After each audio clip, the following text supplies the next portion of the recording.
नमस्कार, जय हिंद। स्वागत है आप सभी का R2C अकेडमी में। और आज के इस वीडियो में हम क्लास 10th फिजिक्स के first lesson reflection and refraction of light यानी प्रकाश का परावर्तन एवं अपवर्तन से जितने भी सारे आपके इंपॉर्टेंट क्वेश्चन बनने वाले हैं इस वीडियो में हम डिस्कस करने वाले हैं। और इसका PDF आप हमारे मोबाइल एप्लीकेशन से डाउनलोड कर सकते हैं, जिसका लिंक डिस्क्रिप्शन बॉक्स में दिया गया है। वहाँ पर आप जाकर हमारे ऐप से सारे चैप्टर के ऑब्जेक्टिव क्वेश्चन, क्लास 10th के सारे चैप्टर के ऑब्जेक्टिव PDF क्यूज़ और नोट्स वहाँ से आप डाउनलोड कर सकते हैं। साथ ही मॉडल सेट भी आप देख सकते हैं वहाँ पे। तो जाइए, डिस्क्रिप्शन बॉक्स में उसका लिंक दिया गया है, वहाँ से जाकर आप डाउनलोड कर सकते हैं। और आप क्लास 10th का कोर्स बाय करना चाहते हैं तो हमारे मोबाइल नंबर पर संपर्क करें। 8102274847 पर आप संपर्क कर सकते हैं। उस कोर्स में आपको क्लास 10th के जितने भी सारे सब्जेक्ट है उसका नोट्स, ठीक है, PDF के फॉर्म में आपको मिलेंगे। और साथ ही जो सब्जेक्टिव है आपका उसका सल्यूशन भी आपको दिया जाएगा। तो जाइए, अभी डिस्क्रिप्शन बॉक्स में मोबाइल नंबर पर संपर्क कीजिए, डिटेल्स पाना चाहते हैं डिटेल्स और बाय कीजिए। तो चलिए स्टार्ट करते हैं आज का वीडियो। आज का इस वीडियो में पहला क्वेश्चन देखिए क्या है। निम्नलिखित में कौन सा पदार्थ लेंस बनाने के लिए उपयोग नहीं किया जा सकता? प्रयुक्त मतलब उपयोग नहीं किया जा सकता है। तो पहला है जल, कांच, प्लास्टिक, मिट्टी। तो आपका मिट्टी का उपयोग क्या लेंस बनाने के लिए उपयोग नहीं किया जा सकता है। डी ऑप्शन आपका बिल्कुल सही हो जाएगा। नेक्स्ट क्वेश्चन देखिए आप क्या कह रहा है।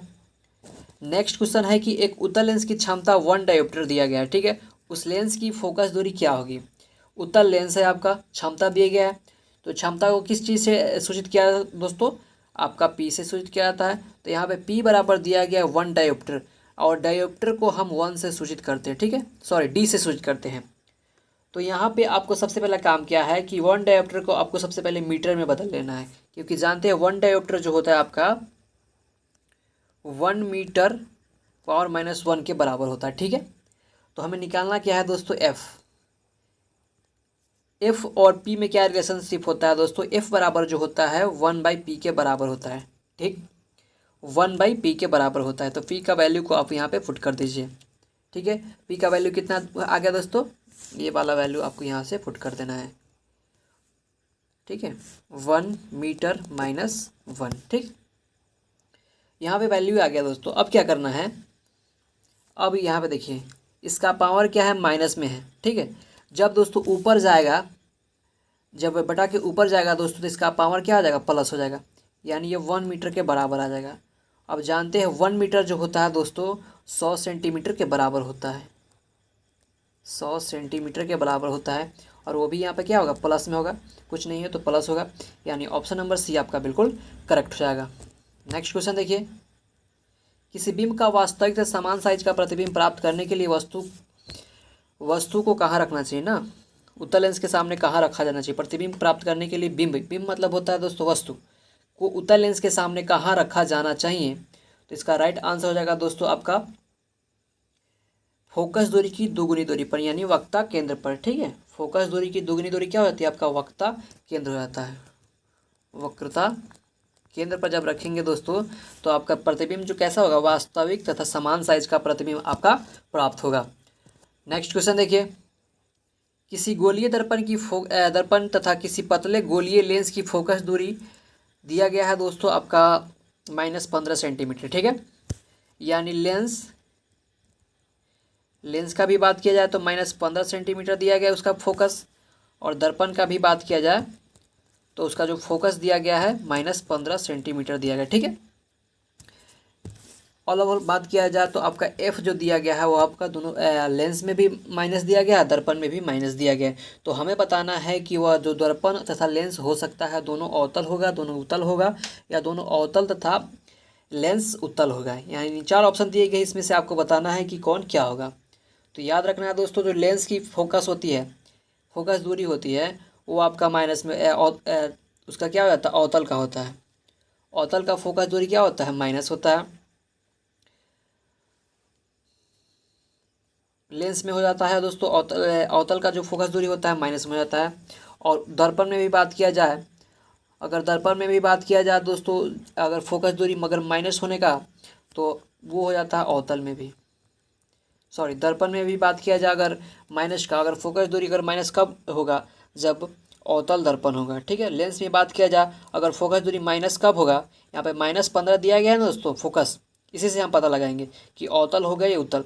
तो ये भी दोस्तों होता है अवतल में, यानी दोनों अवतल आ गया आपका। तो ये आपका हो जाएगा right answer, option number A. Next question देखिए, प्रकाश के अपवर्तन के कितने नियम होते हैं? ठीक है, तो प्रकाश के अपवर्तन के आपके 2 नियम होते हैं। मोस्ट इंपॉर्टेंट क्वेश्चन है, प्रकाश के अपवर्तन के कितने नियम होते हैं? तो याद रखना है, प्रकाश के अपवर्तन के आपके 2 नियम होते हैं। तो राइट आंसर हो जाएगा option number B. Next question देखिए, प्रकाश के परावर्तन के कितने नियम होते हैं? प्रकाश के परावर्तन के भी 2 नियम होते हैं। ये भी आपके लिए मोस्ट इंपॉर्टेंट क्वेश्चन है, काफ़ी बार एग्जाम में पूछा गया क्वेश्चन है। तो इसका भी आपका राइट आंसर हो जाएगा 2, यानी ऑप्शन नंबर बी। सरल सूक्ष्मदर्शी में किसका उपयोग होता है? सरल सूक्ष्मदर्शी में किसका उपयोग होता है? तो राइट आंसर हो जाएगा आपका उत्तल लेंस। सरल सूक्ष्मदर्शी में दोस्तों आपका उत्तल लेंस का प्रयोग किया जाता है। तो आपका राइट आंसर हो जाएगा ऑप्शन नंबर डी। सरल सूक्ष्मदर्शी में किसका उपयोग होता है दोस्तों? तो उत्तल लेंस का। नेक्स्ट क्वेश्चन देखिए, किसी भी माध्यम के अपवर्तनांक का मान क्या होता है?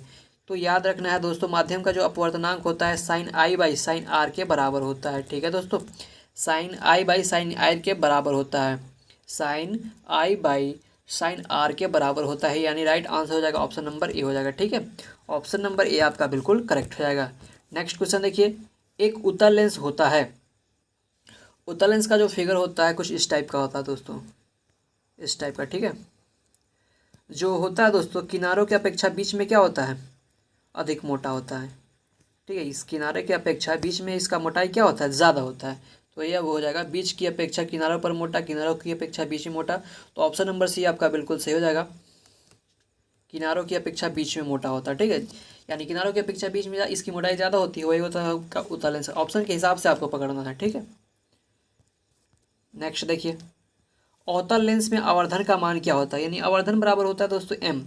आवर्धन को हम एम से सूचित करते हैं। तो एम बराबर आपका क्या हो जाएगा?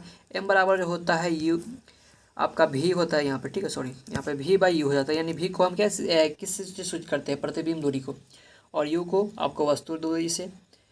अगर दोस्तों कहीं पे लिखा रहे बिंब, ठीक है, यह बात आपको याद रखना है, अगर कहीं आपका बिंब लिखा रहे, ठीक है, बिंब दूरी, तो बिंब को हमको कहते हैं वस्तु। बिंब माने होता है आपका वस्तु, बिंब दूरी या वस्तु दूरी दोनों बात बराबर ही होता है। ठीक है, तो जो आपका आवर्धन का मान हो जाता है आपका भी बाई यू के बराबर हो जाता है। ठीक है, यानी राइट आंसर हो जाएगा ऑप्शन नंबर डी। यहाँ पे थोड़ा मिस्टेक है टाइपिंग में, आप मैनेज करना है। ठीक है, यानी भी बाई यू आपका करेक्टली आंसर हो जाएगा। नेक्स्ट देखिए, गोलीय दर्पण में फोकसांतर और वक्ता त्रिज्या के बीच क्या संबंध होता है? फोकस और वक्ता त्रिज्या के बीच क्या संबंध होता है? एफ तथा आर में क्या संबंध होता है? ठीक है, जो आर बराबर होता है 2f के बराबर होता है। ठीक है, आर बराबर जो होता है, यानी वक्ता जो त्रिज्या होती है फोकस दूरी की दोगुनी दूरी के बराबर होता है। अगर मान लिया जाए दोस्तों, एक डायग्राम बनाया जाए, अगर किसी भी गोलीय दर्पण, यानी मान लिया जाए अवतल, अगर मान लिया जाए अवतल का अगर हम बनाते हैं अवतल दर्पण का इमेज, तो यह है मुख्य अक्ष, और यहाँ पे मान लेते हैं यह फोकस है। ठीक है, यहाँ पे फोकस है, तो यहाँ पे आपका आर होगा,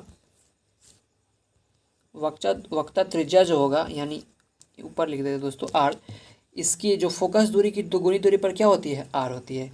यानी एफ बराबर आपका हो जाता है r/2, यानी आधे दूरी के बराबर होता है फोकस, और दोगुनी दूरी के बराबर होता है इसका वक्ता त्रिज्या। ठीक है, तो इसका राइट आंसर हो जाएगा आपका ऑप्शन नंबर ए। नेक्स्ट देखिए, निर्गत किरण और अभिलंब के बीच के कोण को क्या कहते हैं? निर्गत किरण कहते हैं। उसी प्रकार आपका आपतित किरण और अभिलंब के बीच के कोण को क्या कहेंगे? आपतन कोण कहेंगे। उसी प्रकार प्रवर्तित किरण और अभिलंब के बीच के कोण को क्या कहेंगे? परावर्तन कोण। उसी प्रकार आपका है निर्गत किरण और अभिलंब के बीच के कोण को हम क्या कहेंगे? निर्गत किरण कहेंगे। यानी सी ऑप्शन आपका बिल्कुल सही हो जाएगा। नेक्स्ट देखिए, 1 मीटर फोकस दूरी वाले उत्तल लेंस की क्षमता क्या होगी? 1 मीटर फोकस दूरी वाले उत्तल लेंस की क्षमता क्या होगी? फोकस दूरी दिया गया है आपका कितना? 1 मीटर। 1 मीटर आपका फोकस दूरी यहाँ पे दिया गया है दोस्तों। अब बात करते हैं यह प्लस में होगा या माइनस में। तो उत्तल लेंस की क्षमता क्या होती है, प्लस में या माइनस में? तो आपको याद रखना है उत्तल लेंस की जो क्षमता होती है वो प्लस में होती है। फोकस दूरी इसमें आपका प्लस हो जाएगा। तो P बराबर क्या होता है आपका? P बराबर 1/f। तो वैल्यू को आप पुट कीजिए, F बराबर वो 1 मीटर है, F बराबर क्या है 1 मीटर। अभी यहाँ पे पावर इसका 1 है, ठीक है। और किस चीज़ में, प्लस में। जब ऊपर जाएगा दोस्तों, यहाँ पे हम कुछ स्पेस ले लेते हैं इसको, ठीक है। जब बराबर के बट्टा के ऊपर जाएगा दोस्तों, तो इसका पावर अभी प्लस है, तो यहाँ जाएगा ऊपर, जब जाएगा यहाँ पे माइनस होएगा। 1 मीटर पावर -1 जो होता है किसके बराबर, 1 डायोप्टर के आपका बराबर होता है। यानी बी ऑप्शन आपका बिल्कुल करेक्ट हो जाएगा, ठीक है। बी ऑप्शन आपका बिल्कुल करेक्ट हो जाएगा। नेक्स्ट देखिए आपका, नेक्स्ट है आपका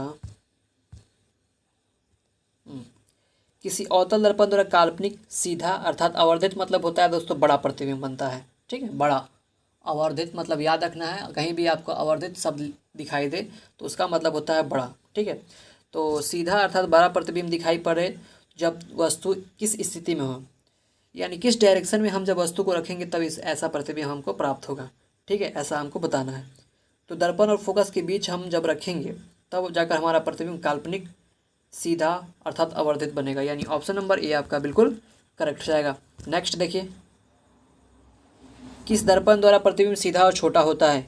किस दर्पण द्वारा प्रतिबिंब सीधा और छोटा होता है, तो सिर्फ एक दर्पण है आपका सीधा और छोटा जो बनाता है, वो होता है आपका दोस्तों उत्तल दर्पण। अगर दर्पण में बात किया जाए तो सीधा और छोटा एक ही प्रतिबिंब आपका बना सकता है। सीधा तो बनाता है लेकिन छोटा नहीं बनाता। समतल दर्पण हो जाता है जो दोस्तों सीधा बनाता है लेकिन वो वस्तु के बराबर की आकार का बनाता है। समतल दर्पण की बात किया। उत्तल दर्पण होता है सीधा और छोटा बनाता है और अवतल सभी प्रकार के प्रतिबिंब बना सकता है। ये ऑप्शन आपका बिल्कुल करेक्ट हो जाएगा इसका। नेक्स्ट देखिए, अवतल दर्पण है। अवतल दर्पण को हम क्या कहते हैं, अभिसारी या अपसारी या दोनों या इनमें से कोई नहीं, ठीक है। अगर हम ये बात किया जाए अवतल दर्पण, ये ठीक है, ये अवतल दर्पण का फिगर है, ये मुख्य अक्ष है, ठीक है। जब मुख्य अक्ष के समांतर जो प्रकाश किरण आपतित होती है तो फोकस से निकलती है। यहाँ पे फोकस है, ठीक है। और यहाँ से भी अगर हम किरण लेकर जाए तो यहाँ पे फोकस से निकलती है। यानी मुख्य अक्ष के समांतर आपतित प्रकाश की किरण फोकस से निकलती है। तो जिसके कारण क्या होता है, अभिसारी क्या कहता है कि सभी जो प्रकाश की किरणें होती है जब एक बिंदु स्रोत पर जमा होती है तो उसे हम अभिसारी किरण पुंज कहते हैं। और जब अपसारी क्या होता है, एक भी बिंदु से अगर बल्ब हो गया, बल्ब से क्या होता है प्रकाश फैलती है, तो बल्ब का जो प्रकाश हो गया आपका यह हो गया अपसारी। लेकिन अभिसारी क्या कहता है, एक बिंदु पर जाकर प्रकाश एक जमा हो जाए, जैसे टॉर्च हो गया, ठीक है। टॉर्च की एक क्या होती है, एक बिंदु पर जाकर जमा होती है तो टॉर्च हो जाता है अभिसारी, और बल्ब जो आपका हो जाता है अभिसारी। तो ये इसमें अवतल दर्पण जो हो जाता है आपका अभिसारी हो जाता है। क्यों हो जाता है, क्योंकि हम जब समांतर आपतित प्रकाश की किरणें करते हैं अवतल दर्पण पर तो यह फोकस पर जाकर आपका जमा हो जाता है, ठीक है। तो ये इस प्रकार की जो कि आपका दर्पण हो जाएगा अभिसारी दर्पण हो, अभिसारी हो जाएगा। आपका राइट आंसर आपका ऑप्शन नंबर ए हो जाएगा। नेक्स्ट देखिए, उत्तल दर्पण से बना प्रतिबिंब कैसा होता है। उत्तल दर्पण से बना प्रतिबिंब काल्पनिक एवं छोटा होता है। काल्पनिक को हम एक और नाम से जानते हैं जिसे हम कहते हैं आभासी। ये भी बात आपको याद रखनी है, ठीक है। उत्तल दर्पण से बना प्रतिबिंब कैसा होता है, काल्पनिक होता है। ऑप्शन नंबर ए आपका बिल्कुल करेक्ट हो जाएगा। नेक्स्ट देखिए, निम्नलिखित में किस दर्पण द्वारा किसी वस्तु का वास्तविक प्रतिबिंब प्राप्त किया जा सकता है। किस दर्पण द्वारा वास्तविक प्रतिबिंब प्राप्त किया जा सकता है, तो समतल दर्पण द्वारा दोस्तों आपका काल्पनिक प्रतिबिंब प्राप्त होता है, ठीक है, याद रखना है। समतल दर्पण द्वारा आपका काल्पनिक प्रतिबिंब प्राप्त होता है और सीधा प्राप्त होता है, ठीक है। अवतल दर्पण द्वारा आपका काल्पनिक वास्तविक, ठीक है, और वस्तु से छोटा बड़ा सभी प्रकार के प्रतिबिंब इसमें प्राप्त हो जाता है। यहाँ पे पूछा जा रहा वस्तु का वास्तविक प्रतिबिंब प्राप्त किया जा सकता है, किस दर्पण में वस्तु का वास्तविक प्रतिबिंब प्राप्त किया जा सकता है, तो सिर्फ आपका अवतल दर्पण ही है जिससे हम वास्तविक प्रतिबिंब प्राप्त कर सकते हैं। अन्यथा जो समतल दर्पण होता है उसमें सिर्फ काल्पनिक प्रतिबिंब बनता है। उत्तल दर्पण में भी आपका सिर्फ काल्पनिक प्रतिबिंब ही बनता है। इसके अलावा इसमें ना वास्तविक प्रतिबिंब बनता है, नहीं बराबर, ना कुछ नहीं, ठीक है। तो ये आपका राइट आंसर हो जाएगा ऑप्शन नंबर बी, क्योंकि इसमें पूछा जा रहा है वास्तविक प्रतिबिंब, तो वास्तविक प्रतिबिंब सिर्फ अवतल दर्पण बनाता है, ठीक है। नेक्स्ट देखिए आपका, निम्न किसमें बड़ा और वास्तविक प्रतिबिंब बनता है। बात वही है, अवतल दर्पण आपका राइट आंसर हो जाएगा। वास्तविक पूछ दे तो आपका हो जाएगा अवतल दर्पण, और काल्पनिक पूछे टिप सिर्फ अगर पूछा जाए सिर्फ काल्पनिक प्रतिबिंब कौन बनाता है, और सीधा पूछे और छोटा, ठीक है, काल्पनिक और छोटा अगर बात किया जाए क्वेश्चन में, अगर पूछ दें कि कौन ऐसा दर्पण है जो आपका काल्पनिक भी प्रतिबिंब बनाता है और वस्तु से छोटा प्रतिबिंब बनाता है, तो याद रखना है आपका हो जाएगा उत्तल दर्पण। अगर पूछे कि काल्पनिक और बराबर प्रतिबिंब बनाए, यानी जितना वस्तु का साइज है उतना ही प्रतिबिंब का साइज हो, तो वो हो जाता है आपका समतल दर्पण में। लेकिन उत्तल दर्पण में क्या होता है आपका दोस्तों, ये तो काल्पनिक बनाता है लेकिन ठीक है, ये वस्तु से लेकिन छोटा प्रतिबिंब बनाता है। ठीक है, तो इसमें पूछा जा रहा है वास्तविक प्रतिबिंब जब पूछते तो आपको सिर्फ और सिर्फ आपका नाम आना चाहिए अवतल दर्पण, यानी ऑप्शन नंबर सी आपका बिल्कुल करेक्ट रहेगा। नेक्स्ट देखिए, समतल दर्पण द्वारा बना प्रतिबिंब होता है। आ गया क्वेश्चन कि समतल दर्पण द्वारा बना प्रतिबिंब क्या होता है, तो ये आपका काल्पनिक होता है, सिर्फ और सिर्फ काल्पनिक। काल्पनिक एक और नाम से जाना जाता है दोस्तों हम, जिसको कहते हैं आभासी प्रतिबिंब। ये भी आपको याद रखने हैं। तो इसका जो राइट आंसर हो जाएगा ऑप्शन नंबर बी हो जाएगा। नेक्स्ट क्वेश्चन देखिए, किसी वस्तु का आवर्धित प्रतिबिंब कब बनेगा। अब बड़ा भी पूछ दे दोस्तों, तो आप क्योंकि जानते हैं कि समतल दर्पण जो दर्पण होता है वस्तु वो जो प्रतिबिंब बनाता है, जितना वस्तु का साइज है यानी आपका बिंब का साइज है उतना ही आपका प्रतिबिंब का भी साइज बनता है। ठीक है, यानी दोनों का साइज बराबर होता है। उत्तल दर्पण क्या करता है, जितना वस्तु का साइज होता है उससे छोटा प्रतिबिंब बनाता है। तो यहाँ पे पूछा जा रहा है कि वस्तु का आवर्धित मतलब होता है दोस्तों बड़ा, तो यह सिर्फ बनता है दोस्तों आपका अवतल दर्पण में। ठीक है, ये ऑप्शन आपका बिल्कुल करेक्ट हो जाएगा। नेक्स्ट क्वेश्चन देखिए, काल्पनिक प्रतिबिंब क्या होता है। प्रतिबिंब हमेशा कैसा होता है, हमेशा ये सीधा होता है। अगर उल्टा की बात किया जाए, उल्टा जो होता है दोस्तों आपका वास्तविक होता है। ये भी बात आपको याद रखनी है। ठीक है, अगर उल्टा पूछ लिया जाए कि वास्तविक प्रतिबिंब होता है, तो ये आपको बताना है क्या हो जाएगा आपका, उल्टा होता है। काल्पनिक प्रतिबिंब हमेशा होता है सीधा, और वास्तविक जो होता है हमेशा उल्टा होता है। ये भी बात आपको याद रखनी है। तो इस क्वेश्चन का जो आपका आंसर हो जाएगा आपका ए ऑप्शन आपका करेक्ट हो जाएगा। नेक्स्ट देखिए, किस दर्पण में हमेशा आभासी और छोटा प्रतिबिंब बनता है। बात वही सब आ रहा है दोस्तों, हमने एक ही क्वेश्चन में डिस्कस कर दिया कि आभासी और छोटा प्रतिबिंब कब बनेगा, उत्तल दर्पण में आपका बनेगा, सिर्फ और सिर्फ उत्तल दर्पण में बनेगा आभासी और छोटा प्रतिबिंब। नेक्स्ट देखिए, निम्न में किस दर्पण की फोकस दूरी धनात्मक होती है। निम्न में किस दर्पण की फोकस दूरी धनात्मक होती है। तो फोकस दूरी जो धनात्मक होता है आपका, वो होता है उत्तल दर्पण में। ठीक है, उत्तल दर्पण में आपका फोकस दूरी धनात्मक होता है। किस दर्पण में, उत्तल दर्पण में। यानी आपका यहाँ पे बी होगा दोस्तों, यहाँ पे बी होगा, यहाँ पे सी होगा, यानी सी ऑप्शन बिल्कुल करेक्ट हो जाएगा। अगर बात किया जाए प्रतिबिंब दूरी दोनों दर्पण की, अगर हम बात किया जाए, ठीक है, यहाँ पे लिख देते हैं दोस्तों, यहाँ पे आप थोड़ा सा देख लीजिए, यहाँ पे एफ है, ठीक है, यहाँ पे वी है यानी प्रतिबिंब दूरी, और यहाँ पे यू है यानी वस्तु दूरी, और यहाँ पे आपका अवतल हो गया। ठीक है, अवतल, और यहाँ पे हो जाता है, ये लिख देते हैं उतल। जो दोस्तों अवतल का जो फोकस दूरी होता है वो माइनस होता है। ठीक है, ये भी याद रखना।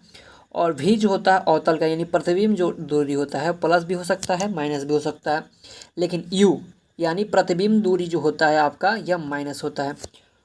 उत्तल में जब की बात किया जाए फोकस दूरी होता है आपका प्लस, उत्तल में आपका जो प्रतिबिंब दूरी होता है आपका प्लस होता है, और जो वस्तु दूरी होता है आपका माइनस होता है। यहाँ पे दो है, यहाँ पे बात याद रखना है कि अवतल दर्पण में जो प्रतिबिंब दूरी है प्लस भी हो सकता है माइनस भी हो सकता है। प्लस कब होगा, जब वास्तव प्लस जो होगा तब काल्पनिक होगा, तब प्लस होगा, जब वास्तविक होगा तब माइनस होगा। हमने क्या बोला, प्लस या माइनस दोनों दिया गया है। प्लस कब होगा, जब वस्तु दूरी, ठीक है, सॉरी प्रतिबिंब दूरी जब प्रतिबिंब जो हो वास्तविक हो तब माइनस होगा, जब काल्पनिक होगा तब प्लस होगा। एक बार फिर से, आपका अवतल दर्पण में आपका प्रतिबिंब दूरी प्लस कब होगा, प्लस तब होगा जब प्रतिबिंब काल्पनिक हो, और माइनस कब होगा, जब प्रतिबिंब वास्तविक हो। उम्मीद है ये बात आपको समझ में आ गई होगी। तो इस क्वेश्चन का जो आंसर हो जाएगा अवतल दर्पण हो जाएगा, यानी फोकस दूरी पूछा जा रहा है किसका धनात्मक होता है, सॉरी उत्तल हो जाएगा आपका, यहाँ पे सॉरी मिस्टेक है कि फोकस दूरी धनात्मक किसका हो जाएगा, उत्तल का हो जाएगा, यानी सी ऑप्शन आपका बिल्कुल करेक्ट हो जाएगा। नेक्स्ट देखिए, आपका गोलीय दर्पण के ध्रुव और फोकस के बीच की दूरी को क्या कहते हैं। गोलीय दर्पण के ध्रुव और फोकस दूरी के बीच की दूरी, सिंपल सा क्वेश्चन है, इसको आपको कमेंट करके बताना है। ठीक है, गोलीय दर्पण के ध्रुव और ये ध्रुव को हम पी से सूचित करते हैं और फोकस दूरी को एफ से, पी और एफ के बीच की दूरी को क्या कहते हैं दोस्तों? तो आपको क्या कमेंट करके बताना है इसका राइट आंसर क्या होगा। ठीक है, वक्ता त्रिज्या और फोकस दूरी में संबंध क्या होता है? वक्ता त्रिज्या और संबंध में जो होता है आर बराबर होता है आर बराबर 2f, इसको हम इस प्रकार भी लिख सकते हैं एफ बराबर r/2। तो देख लीजिए किस ऑप्शन में है, एफ बराबर r/2 या इन दोनों संबंध में कोई भी मिल जाए तो आपका राइट आंसर हो जाएगा। पहला ऑप्शन देख लीजिए एफ बराबर r/2 है, स्लैश का मतलब होता है भाई। ठीक है, तो r/2 यानी ऑप्शन नंबर ए आपका बिल्कुल करेक्ट रहेगा। नेक्स्ट क्वेश्चन देखिए, हजामत बनाने के लिए प्रयोग किया जाता है। हजामत में आपका याद रखना है दोस्तों, अवतल दर्पण का उपयोग होता है। ठीक है, अवतल दर्पण हो जाएगा आपका, बी ऑप्शन आपका बिल्कुल करेक्ट हो जाएगा। नेक्स्ट देखिए, सोलर कुकर में प्रयोग किया जाता है। सोलर कुकर में किसका प्रयोग किया जाता है? अवतल दर्पण का उपयोग किया जाता है। क्यों उपयोग किया जाता है दोस्तों? सोलर कुकर में अवतल दर्पण क्या करता है कि सभी सूर्य के प्रकाश की किरण को क्या एक बिंदु पर जमा कर देता है। क्योंकि जमा करने से क्या होता है, सभी प्रकाश को एक बिंदु पर जमा कर देता है यहाँ, क्योंकि वहाँ पे हीट बढ़ जाता है, उष्मा वहाँ पे बढ़ जाता है जिससे खाना पकता है। ठीक है, नेक्स्ट देखिए, सर्च लाइट की परावर्तक सतह क्या होती है? तो सर्च लाइट की जो परावर्तक सतह होती है आपका होता है यह भी होता है अवतल दर्पण, यानी बी ऑप्शन आपका बिल्कुल करेक्ट रहेगा। नेक्स्ट देखिए, रोगी के नाक, कान, गले आदि जांच के लिए डॉक्टर किसका उपयोग करते हैं? अवतल दर्पण का, अवतल लेंस या उत्तल लेंस का? तो ये भी आपको याद रखने हैं दोस्तों। अवतल जो रोगी के नाक, कान, गले, ये सभी काफ़ी इंपॉर्टेंट क्वेश्चन हैं दोस्तों। ठीक है, एग्जाम में पूछे जाने की संभावना इनकी काफ़ी ज़्यादा है, तो इनको आप अच्छे तरह से याद कर लेना। रोगियों के नाक, कान, गले आदि की जांच के लिए डॉक्टर किसका उपयोग करते हैं? तो याद रखना है दोस्तों, इसका किसका उपयोग होता है? अवतल दर्पण का। ये थे कुछ आपके लिए इंपॉर्टेंट क्वेश्चन जो आई एम श्योर आपके एग्जाम के पॉइंट ऑफ व्यू से काफ़ी ज़्यादा इंपॉर्टेंट है, एग्जाम में पूछे जाने की संभावना काफ़ी ज़्यादा है, तो इनको आपको अच्छे तरह से याद कर लेना है। और आप चाहते हैं PDF डाउनलोड करना है तो डिस्क्रिप्शन बॉक्स में हमारे ऐप का लिंक दिया गया है, वहाँ पर आपको PDF मिल जाएगा। और यहाँ पे इसी का PDF नहीं बल्कि आपको सभी सब्जेक्ट का PDF वहाँ पे मिल जाएगा। ऑब्जेक्टिव क्वेश्चन, PDF, नोट्स, क्यूज, सारे चीज़ें वहाँ पे आपको मिल जाएंगे। तो चलिए दोस्तों, मिलते हैं अगले वीडियो में, तब तक के लिए गुड बाय।